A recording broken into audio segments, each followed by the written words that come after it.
Hi geniuses, welcome to the channel Science Wizard Pooja Ranjan. This channel is all about the science subject of classes 6th, 7th, 8th, 9th and 10th physics and chemistry.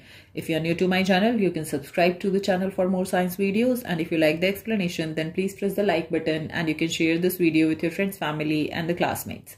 So the chapter which we are going to discuss today is chapter 1 of chemistry, that is matter in our surroundings. सो इस chapter पे मैं already 2 videos बना चुकी हूँ, सो उनका link मैं आपको description box में दे दूंगी. अगर आपने वो वीडियोस नहीं देखे हैं तो पहले मैं बोलूंगी आप जाके वो वीडियोस चेक कर लें, क्योंकि फिर आपको ये टॉपिक समझ नहीं आएगा. सो आज जो टॉपिक हम डिस्कस करने वाले हैं वो है can matter change its state. So क्या मैटर अपना स्टेट चेंज कर सकता है? सो हमने देखा था कि कोई भी जो मैटर होता है हमारे चारों तरफ वो 3 स्टेट्स में एग्जिस्ट करता है, सॉलिड में, लिक्विड में और गैसियस स्टेट में. सो कोई भी चीज जो सॉलिड में एग्जिस्ट करती है क्या वो लिक्विड में कन्वर्ट हो सकती है, या जो लिक्विड में एग्जिस्ट करती है वो गैसियस स्टेट में कन्वर्ट हो सकती है.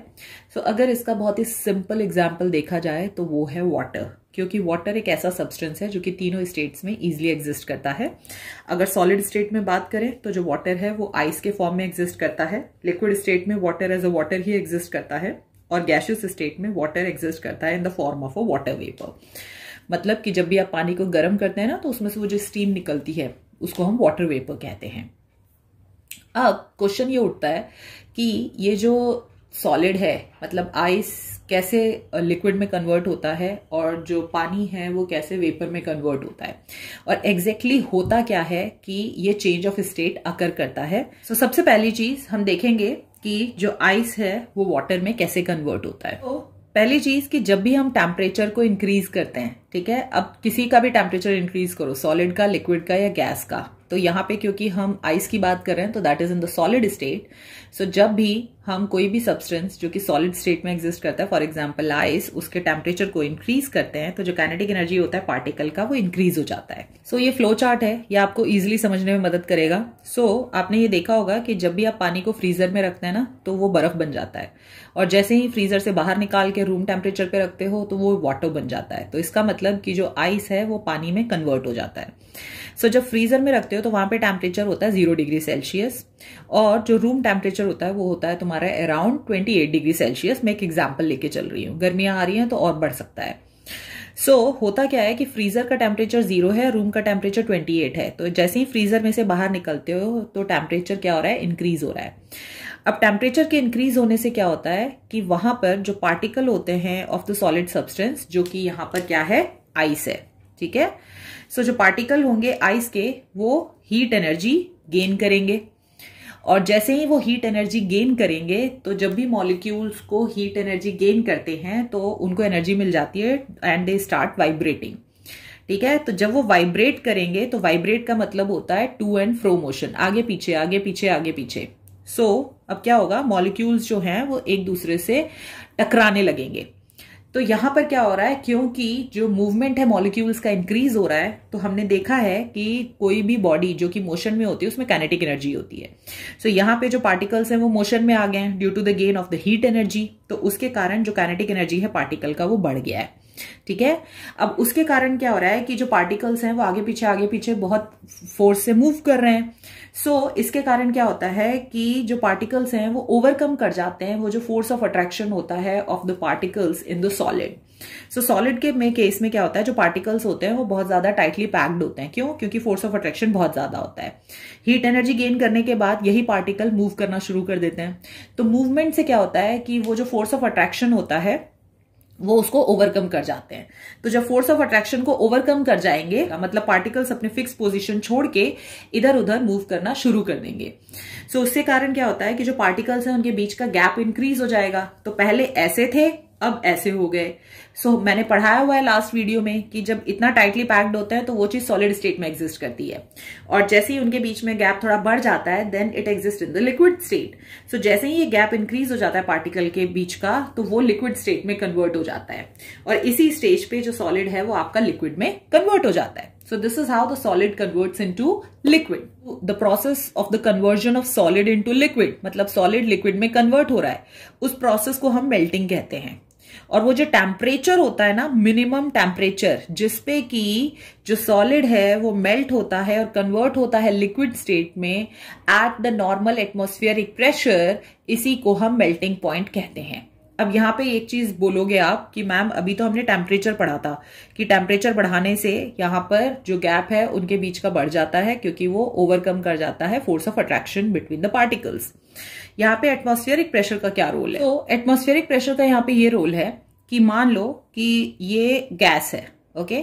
अब गैस के मॉलिक्यूल्स जो है वो एक दूसरे से बहुत दूर दूर होते हैं और ये है पिस्टन, ठीक है। तो जैसे ही मैं गैस के मॉलिक्यूल्स पे प्रेशर एक्सर्ट करूंगी तो क्या होगा कि यहाँ पे मैंने प्रेशर बढ़ा दिया, तो प्रेशर बढ़ाने से क्या हो रहा है कि जो स्पेस है वो कम हो जा रहा है। स्पेस कम होने से जो पार्टिकल्स हैं वो एक दूसरे के ज्यादा पास आ रहे हैं। प्रेशर और बढ़ा दिया, स्पेस और कम हो गया पार्टिकल्स के पास, तो पार्टिकल्स एक दूसरे के बहुत पास आ गए, ठीक है। मैं प्रेशर अगर और बढ़ा दूं, ठीक है, और पार्टिकल्स जो होंगे फिर वो किस में कन्वर्ट हो जाएंगे? ऑलमोस्ट इनटू सॉलिड स्टेट, ठीक है, क्योंकि अब पार्टिकल्स के पास स्पेस ही नहीं है कि वो मूव कर सके। So now they convert into the solid state. So यहां पे जो गैस है वो कन्वर्ट हो गया सॉलिड में by the increase in the pressure, ठीक है। सो यहां पे एक चीज याद रखनी है कि जब भी चेंज होगा in the state of matter तो वो दो फैक्टर्स पर डिपेंड करेगा, एक तो टेम्परेचर पे, एक प्रेशर पे। तो अभी जो हम डिस्कस कर रहे थे वो हम डिस्कस कर रहे थे सॉलिड का conversion into the liquid. So solid में क्या होता है? टाइटली पैक्ड होते हैं बहुत ज्यादा। लिक्विड में क्या होता है? देयर इज अ गैप, ठीक है। तो इसका मतलब कि यहाँ पे जो फोर्स ऑफ अट्रैक्शन है वो ज्यादा है पार्टिकल्स के बीच में, यहाँ कम है। तो इसका मतलब कि फोर्स ऑफ अट्रैक्शन जो है उसको ओवरकम करना है। सो उसके लिए क्या करना पड़ेगा? टेम्परेचर को इंक्रीज करना पड़ेगा, ठीक है, प्रेशर को डिक्रीज करना पड़ेगा, ठीक है। सो अगर मैं सॉलिड को लिक्विड में कन्वर्ट करना चाहती हूं तो first I have to increase the temperature and second I have to decrease the pressure. Pressure को डिक्रीज करने से क्या होगा? प्रेशर को डिक्रीज करने से जो पार्टिकल्स हैं उनको ज्यादा जगह मिलेगी टू मूव, ठीक है। तो गैप जो है वो उनका ज्यादा हो रहेगा और जितना ज्यादा गैप रहेगा तो वो मॉलिक्यूल जो है उनका force of attraction easily overcome हो पाएगा और वो कन्वर्ट हो पाएंगे इनटू द लिक्विड स्टेट। सो हमेशा याद रखना, अगर सॉलिड से लिक्विड बनाना है तो उस केस में टेम्परेचर बढ़ाना पड़ता है और प्रेशर को घटाना पड़ता है। कि सो यहाँ पे जब हम मेल्टिंग पॉइंट की बात कर रहे हैं तो यहाँ पे वो मिनिमम टेम्परेचर जिसपे कि सॉलिड मेल्ट होता है लिक्विड में at the normal atmospheric pressure. So यहाँ पे ये एटमॉस्फेरिक प्रेशर इसलिए लिखा हुआ है क्योंकि जो एटमॉस्फेरिक प्रेशर होता है उस पे, ठीक है, क्योंकि प्रेशर को अगर इंक्रीज और डिक्रीज करोगे तो ये जो टेम्परेचर है ना, मिनिमम टेम्परेचर जिसपे कि सॉलिड लिक्विड में कन्वर्ट होगा वो भी चेंज हो जाएगा। सो जो टेम्परेचर है, मिनिमम टेम्परेचर जिसपे कि सॉलिड लिक्विड में कन्वर्ट होता है, वो टेम्परेचर मेजर किया जाता है eight the normal atmospheric pressure. So that's why the minimum temperature at which a solid melts into the liquid at the atmospheric pressure उसी को melting point कहते हैं, ठीक है। अब मेल्टिंग पॉइंट क्या है? मेल्टिंग पॉइंट से हमें एग्जैक्टली पता चल जाता है कि किस टेम्परेचर पे जो सॉलिड है वो कन्वर्ट हो रहा है इनटू द लिक्विड स्टेट। तो इसका मतलब कि हम ये कह सकते हैं कि मेल्टिंग पॉइंट से हमें ये पता चल जाता है कि हमें कितना टेम्परेचर देना पड़ रहा है to overcome the force of attraction between the solids, है ना। क्योंकि जब वो ओवरकम करेगा force of attraction between the solid particles तभी तो पार्टिकल्स एक दूसरे से दूर जाएंगे और तभी तो वो लिक्विड में कन्वर्ट होगा। सो एक्चुअली जो मेल्टिंग पॉइंट होता है सॉलिड का वो आपको बताता है कि कितनी strength of force of attraction है बिटवीन इट्स पार्टिकल्स। नाउ अब हमने यहाँ पे देखा कि जो मेल्टिंग पॉइंट है आइस का वो है 0 degree Celsius. Now this is something confusing क्योंकि भाई अगर मैं पानी को जमा रही हूं, सॉलिड बना रही हूं तो भी वो 0 डिग्री सेल्सियस पे हो रहा है और जो आइस है वो लिक्विड में कन्वर्ट हो रहा है वो भी 0 डिग्री सेल्सियस पे ही हो रहा है। तो इसका मतलब कि वो जो टेम्परेचर बढ़ रहा है, क्योंकि मैंने आपको क्या बताया कि यहां पर जो फ्रीजर में टेम्परेचर है 0 डिग्री सेल्सियस है, रूम टेम्परेचर 28 डिग्री सेल्सियस है, तो ऑलमोस्ट 28 डिग्री सेल्सियस का डिफरेंस है। तो टेम्परेचर तो बढ़ रहा है ना। तो जो टेम्परेचर ये बढ़ रहा है ये टेम्परेचर जा कहां रहा है? क्योंकि अभी भी जो टेम्परेचर जिसपे कि आइस मेल्ट होकर वाटर में कन्वर्ट हो रहा है, तो अगर आप उस वाटर का टेम्परेचर मेजर करोगे तो वो 0 डिग्री सेल्सियस ही रहेगा। जब भी हम किसी चीज को गर्म करते हैं तो उसका टेम्परेचर बढ़ना चाहिए ना। तो यहाँ पे भी टेम्परेचर बढ़ाने से जो पानी है उसका जो आइस कन्वर्ट हो रहा है पानी में, उस पानी का टेम्परेचर बढ़ना चाहिए। बट ऐसा हो नहीं रहा, क्योंकि जो आइस है उसका भी टेम्परेचर 0 डिग्री सेल्सियस है। जो आइस मेल्ट होके कन्वर्ट हो रहा है वाटर में, उसका टेम्परेचर भी 0 डिग्री सेल्सियस है। तो ये जो टेम्परेचर बढ़ा रहे हैं ये जा कहाँ रहा है एक्चुअली। अभी जैसा मैंने आपको बताया कि जो भी आप टेम्परेचर बढ़ा रहे हो, मतलब जो भी हीट दी जा रही है due to the increase in the temperature, वो सारी की सारी यूज हो जाती है to overcome the force of attraction between the solid particles. क्योंकि जो सॉलिड के पार्टिकल्स हैं they are very tightly packed, तो इनके फोर्स ऑफ अट्रैक्शन को जब तक कि कम नहीं किया जाएगा तब तक ये पार्टिकल्स एक दूसरे से दूर दूर नहीं होंगे और तब तक सॉलिड लिक्विड में कन्वर्ट नहीं होगा। तो इस फोर्स ऑफ अट्रैक्शन को ओवरकम करने के लिए, means its force of attraction को कम करने के लिए वी नीड एनर्जी। सो क्योंकि वो सारी की सारी हीट एनर्जी यूज हो जाती है to overcome the force of attraction between the ice particles, जिससे कि वो लिक्विड में कन्वर्ट हो सके, इसीलिए जो आइस होता है और जो लिक्विड वाटर होता है उन दोनों का टेम्परेचर सेम होता है। लिक्विड वाटर जो कि आइस से कन्वर्ट होकर लिक्विड वाटर बन रहा है उसका टेम्परेचर इंक्रीज नहीं होता है। ठीक है, सो फिर जो हीट दे रहे हैं वो जा कहां रही है, तो उस हीट को हम एक्चुअली हिडन हीट कहते हैं। That is called the latent heat. वो हीट जिससे कि टेम्परेचर तो नहीं बढ़ रहा है सब्सटेंस का, ठीक है, तो फिर वो हीट जा कहां रही है, वो हीट जा रही है to overcome the force of attraction between the particles, और उस हीट को लेटेंट हीट कहते हैं।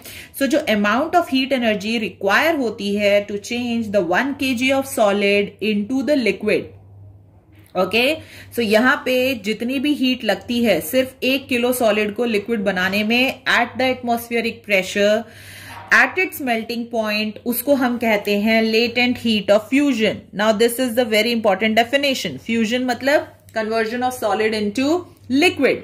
Okay, so latent heat of fusion means वो हिडन हीट जो कि यूज होती है to convert the 1 kg of solid into liquid at the atmospheric pressure at its melting point, that is called the latent heat of fusion. So जो particle होते हैं water में वो 0 डिग्री सेल्सियस पे ही रहते हैं, बट उनके पार्टिकल्स में ज्यादा एनर्जी होती है as compare to the particles in the ice. ठीक है, क्यों? क्योंकि जो पार्टिकल्स होते हैं वाटर के, भले टेम्परेचर सेम है बट वो हीट एनर्जी गेन करके दे आर मूविंग, वो रेंडमली मूव कर सकते हैं, वो फ्रीली मूव कर सकते हैं, पर जो पार्टिकल्स होते हैं आइस के वो फ्रीली मूव नहीं कर सकते हैं।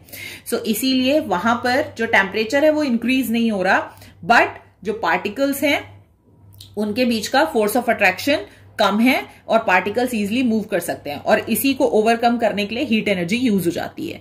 द सेम गोज फॉर जब वाटर को कन्वर्ट करते हैं वाटर वेपर में। ठीक है, सो जो टेम्परेचर होता है जिसपे कि लिक्विड स्टार्ट करता है बॉईल करना। ओके, सो जब भी अब मेल्टिंग मतलब सॉलिड से लिक्विड, मींस अगर आप आइस से आप कन्वर्ट कर रहे हो लिक्विड में, लिक्विड वाटर में, तो उसको हम मेल्टिंग कहते हैं, मतलब वो मेल्ट हो रहा है। और जब पानी को गर्म करके वाटर वेपर में कन्वर्ट करते हैं तो उसको हम बॉइलिंग कहते हैं। जो टेम्परेचर होता है जिसपे कि जो लिक्विड है वो बॉईल करना शुरू कर देता है eight the atmospheric pressure. So यहाँ atmospheric pressure is very very important, क्योंकि ये प्रेशर चेंज करने से ये टेम्परेचर चेंज हो जाएगा। सो ये एटमॉस्फेरिक प्रेशर लिखना बहुत जरूरी है, उसको हम बॉइलिंग पॉइंट कहते हैं। सो वो टेम्परेचर जिसपे कि लिक्विड जो है वो बॉईल करना शुरू कर देता है eight the atmospheric pressure, that is the boiling point. Boiling point जो होता है वाटर का, that is 100 degree Celsius. Okay, मतलब कि जो पानी है वो 100 डिग्री सेल्सियस पे बॉईल होना शुरू होता है। यहाँ पे एक और चीज याद रखनी है कि जो बॉइलिंग है वो बल्क फिनोमिनन है। What is the meaning of this bulk phenomenon? Bulk phenomenon का मतलब है कि मान लो अगर आपने 1 कप पानी लिया है तो उसमें मिलियंस ऑफ मॉलिक्यूल्स होंगे ऑफ वाटर। ठीक है, सो वो जो लिक्विड है वाटर वो गैसियस स्टेट में तब तक कन्वर्ट होना शुरू नहीं होगा जब तक कि हर मॉलिक्यूल जो है उसका टेम्परेचर 100 डिग्री सेल्सियस पे ना पहुंच जाए। ठीक है, सो जो पार्टिकल्स होते हैं from the bulk of the liquid वो इतनी एनर्जी गेन कर लें जिससे कि वो ओवरकम कर सकें the force of attraction between the liquid particle. और अगर वो ओवरकम कर लेंगे मतलब जितनी हीट एनर्जी वो गेन करेंगे उतना वो मूव करेंगे, और जितना वो मूवमेंट करेंगे उनके बीच का गैप उतना ज्यादा बढ़ेगा। जितना ज्यादा गैप बढ़ेगा तो वो गैसियस स्टेट में कन्वर्ट हो जाएंगे। सिंपल। ठीक है, सो अब यहां पे भी जब मैं पानी को गर्म कर रही हूं, ठीक है, तो जो पानी है वो गैसियस स्टेट में कन्वर्ट होना शुरू हो रहा है एट 100 डिग्री सेल्सियस। तो पानी जो है उसका भी टेम्परेचर 100 डिग्री सेल्सियस है, जो कि वेपर में कन्वर्ट हो रहा है। और अगर मैं वेपर का टेम्परेचर लूंगी तो उसका भी 100 डिग्री सेल्सियस ही है। तो मैं इतना हीट दे तो रही हूं, इतने टेम्परेचर पे हीट कर तो रही हूं, तो ये सारी की सारी हीट कहां जा रही है? तो क्यों हो रहा है ऐसा? क्योंकि जो भी आप हीट दे रहे हो वो है लेटेंट हीट, जिसको हम हिडन हीट कहते हैं। वो हीट कहाँ यूज हो रही है? जैसे फ्यूजन में यूज हुई थी वही यहां पे, वैसे यहां पे भी यूज हो रही है। सो यहां पे भी जो लिक्विड है उसके पार्टिकल्स हैं, उनके बीच में फोर्स ऑफ अट्रैक्शन है। अगर उसको मुझे गैसियस स्टेट में कन्वर्ट करना है तो उसके फोर्स ऑफ अट्रैक्शन को मुझे तोड़ना पड़ेगा, ठीक है, ओवरकम करना पड़ेगा, जिससे कि जो पार्टिकल्स हैं वो एक दूसरे से और ज्यादा दूर जाएं, तभी जाके वो गैसियस स्टेट में कन्वर्ट होंगे। सो यहां पे भी जो भी मैं हीट एनर्जी प्रोवाइड कर रही हूं वो सारी की सारी हीट एनर्जी कन्वर्ट यूज हो जा रही है to overcome the force of attraction between the liquid particle so that they convert into the gaseous particle. और इसीलिए जो वाटर होता है और जो स्टीम होता है, दोनों का टेम्परेचर जो होता है वो सेम होता है, अनलेस अंटिल सारा का सारा पानी कन्वर्ट हो जाए स्टीम में। जैसे ही सारा पानी स्टीम में कन्वर्ट हो जाएगा उसके बाद फिर स्टीम के टेम्परेचर को इंक्रीज किया जा सकता है। बट जब तक सारा का सारा पानी स्टीम में कन्वर्ट नहीं होता तब तक स्टीम का टेम्परेचर भी नहीं बढ़ता। इन द सेम वे जब आइस को मेल्ट करते हैं आप लिक्विड वाटर में, तो जो आइस है और लिक्विड वाटर है दोनों का टेम्परेचर 0 डिग्री सेल्सियस ही है। ये कब तक होगा? जब तक कि सारा आइस मेल्ट नहीं हो जाता। जैसे ही सारा आइस मेल्ट हो जाएगा आपका लिक्विड वाटर में, फिर उसके बाद जो वाटर है उसका टेम्परेचर इंक्रीज होना शुरू होगा। सो ये चीज बहुत इंपॉर्टेंट है और याद रखना जरूरी है कि जो लेटेंट हीट होता है वो हिडन हीट होता है, जो कि यूज होता है by the particle of the substance to overcome the force of attraction. और क्योंकि वो फोर्स ऑफ अट्रैक्शन को ओवरकम कर पाएंगे तभी उनके बीच का गैप बढ़ पाएगा और तभी स्टेट चेंज हो पाएगी। सो इसीलिए हम इसको लेटेंट हीट कहते हैं, हिडन हीट, जिससे टेम्परेचर तो नहीं बढ़ रहा बट जो पार्टिकल हैं उनकी एनर्जी ज्यादा है, ठीक है। इसीलिए ये कहा जाता है कि जो स्टीम है वो आपको ज्यादा जलाती है as compare to the water, boiling water. तो स्टीम जो है उसका टेम्परेचर भी 100 डिग्री सेल्सियस है, बॉइलिंग वाटर जो है उसका टेम्परेचर भी 100 डिग्री सेल्सियस है। तो स्टीम मुझे ज्यादा क्यों जला रही है? क्योंकि स्टीम के अंदर हिडन हीट है, मतलब स्टीम के अंदर जो पार्टिकल्स हैं उनके पास ज्यादा हीट है as compare to the particles of the liquid water which is boiling. Okay, so क्योंकि उनके पास ज्यादा एनर्जी है, हीट एनर्जी है, तो वो मुझे ज्यादा जला सकते हैं as compare to the liquid water which is boiling. तो ये हमेशा याद रखना है, ठीक है, क्योंकि जो पार्टिकल्स होते हैं स्टीम में have absorb the extra energy in the form of the latent heat of vaporization. So यहाँ पे हमने देखा कि सॉलिड स्टेट को हीट करते हैं तो लिक्विड स्टेट में कन्वर्ट हो जाता है, लिक्विड स्टेट में जो कोई सब्सटेंस होता है उसको हीट करते हैं तो गैसियस स्टेट में हो जाता है। अगर मुझे किसी भी गैस को लिक्विड स्टेट में कन्वर्ट करना हो तो उसको कूल करना पड़ता है, मतलब टेम्परेचर कम करना पड़ता है। तो यहाँ पे मैं टेम्परेचर इंक्रीज कर रही हूँ, बट अगर मुझे उसका रिवर्स करना है तो टेम्परेचर डिक्रीज करना पड़ेगा। जो वाटर वेपर्स हैं वो कूल डाउन हो जाते हैं और कूल डाउन होकर कन्वर्ट हो जाते हैं इनटू द वाटर ड्रॉपलेट्स। तो यहां पर अगर सॉलिड से लिक्विड जाना है तो टेम्परेचर बढ़ाते हैं, लिक्विड से गैस जाना है तो भी टेम्परेचर बढ़ाते हैं, क्योंकि जो गैप है बिटवीन द पार्टिकल्स उनको बढ़ाना है।